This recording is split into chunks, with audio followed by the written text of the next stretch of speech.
যশোর জেলার কেশবপুর উপজেলার ভায়নায় একটি নিরিবিলি বাজার, যেখানে এসে শহরের কোলাহল থেমে যায়। এখান থেকে প্রায় 2 কিলোমিটার দূরে আজকের গন্তব্য ভরত রাজার দেউল। দুপুর ঠিক 1টা বাজে।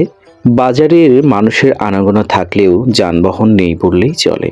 কিছুক্ষণ অপেক্ষার পর সিদ্ধান্ত নিলাম হেঁটেই যাব, কারণ এই পথ কেবল গন্তব্যে পৌঁছানোর নয়, এই পথ নিজেই এক অভিজ্ঞতা। চলার শুরুতেই চোখে পড়ে পানের বরজ। সবুজ পাতার স্তরে তরে লুকিয়ে আছে শ্রম, ধৈর্য আর সময়ের ছাপ। একটু এগুতেই দেখা যায় এক কৃষক তার জমির ফসল নিয়ে বাজারের পথে। মুখে ক্লান্তি নেই, আছে পরিতৃপ্তির নিশ্চয়তা। দূরে আরেক প্রান্তে নুয়ে পড়া শরীর নিয়ে এক বৃদ্ধ কৃষক ধান বুনছেন নিজের জমিতে। বয়স তার শরীরে রেখা টেনেছে, কিন্তু মাটির সঙ্গে তার সম্পর্ক এখনো অটুট। এসব দৃশ্য বারবার মনে করিয়ে দেয় এই দেশ শস্য শ্যামল, এই মাটি সত্যিই কাঁচা সোনা। পথে পড়ে আছে মাছের ঘের, স্থির জলের প্রতিফলিত আকাশ। মনে পড়ে যায় চিরচেনা পরিচয়, আমরা মাছে ভাতে বাঙালি। এই সহজ জীবন, এই নীরব প্রকৃতি, সব মিলিয়ে এক গভীর শান্তি। মনে হয় এখানে সময় একটু ধীরে হাঁটে। এইসব ভাবনা বুকের ভেতর জমতে জমতেই সামনে এসে দাঁড়ায় ইটের এক নীরব ইতিহাস। পৌঁছে যায় ভরত রাজার দেউলে।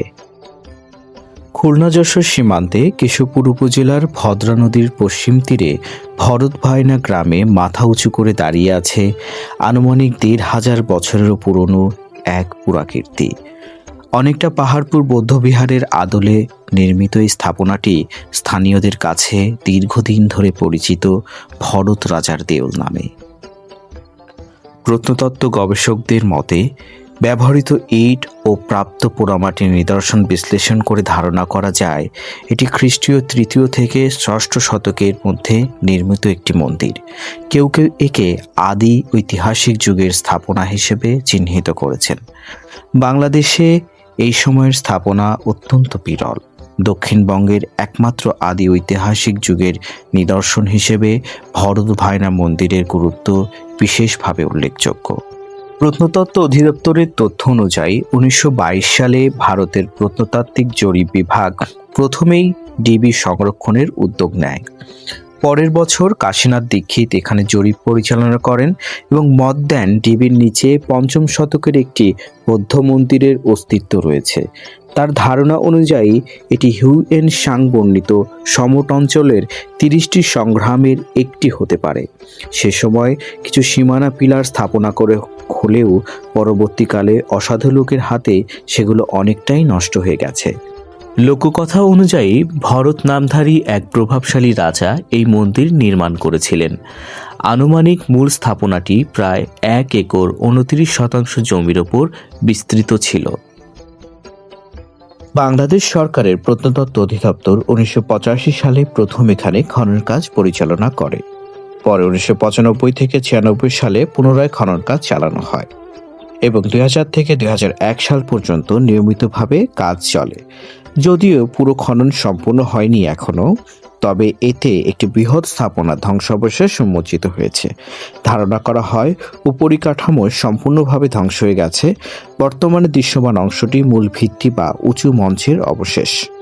প্রাপ্ত নকশা অনুযায়ী স্থাপনাটিতে ধাপে ধাপে মোট 82টি বদ্ধ প্রকোষ্ঠ রয়েছে। শীর্ষ ধাপে 9 ফুট প্রশস্ত দেওয়ালের মধ্যে 4টি বক্রাকৃত প্রকোষ্ঠ ছিল, যার উপর মূল অট্টালিকার প্রধান কক্ষ নির্মিত হয়। নিচের ধাপগুলোতে বিভিন্ন আকৃতির প্রকোষ্ঠ ছড়িয়ে রয়েছে। পুরো স্থাপনাটি ঘিরে রয়েছে প্রশস্ত প্রদক্ষিণ পথ এবং চারদিকে 4টি প্রবেশপথ।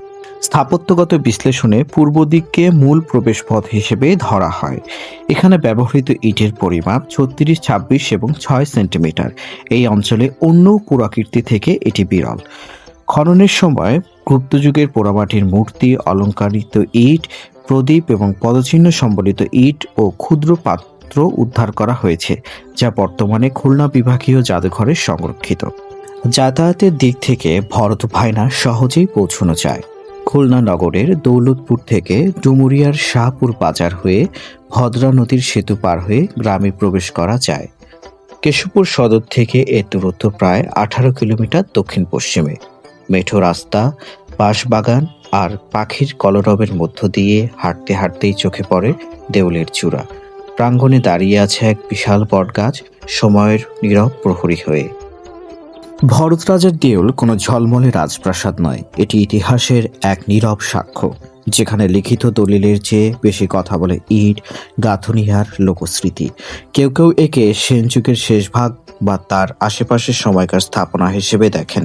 ধর্মীয় দিক থেকে এটি শৈব বা বৌদ্ধ উপাসনার সঙ্গে যুক্ত ছিল বলে ধারণা করা হয়। আবার কারো মতে এটি রাজকীয় স্মারক হিসেবেও ব্যবহৃত হতে পারে। সময় তার স্বাভাবিক নিয়মের সবকিছুই বদলে দেয়। রাজবংশের পতন ঘটে, ধর্মীয় কেন্দ্র হারায় পৃষ্ঠপোষকতা, নদীপথ ও বাণিজ্য সরে যায় অন্যত্র, মানুষের বসতি ও বিশ্বাসের কেন্দ্র বদলে গেলে এই দেউলও ধীরে ধীরে হারায় তার কার্যকর ভূমিকা। তবু পুরোপুরি হারিয়ে যায়নি। আজও ভরত রাজার দেউল দাঁড়িয়ে আছে ইটের শরীরে জমে থাকা শতাব্দীর নীরবতা নিয়ে।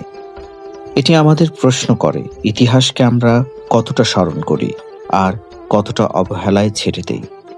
ভরত রাজার দেউল তাই শুধু একটি প্রত্নতত্ত্ব স্থল নয়, এটি আমাদের শস্য শ্যামল জীবনের পাশে দাঁড়িয়ে থাকা এক নিঃশব্দ ইতিহাস, যেখানে কৃষকের ঘাম আর রাজার স্বপ্ন দুটিই মিশে আছে একই মাটিতে।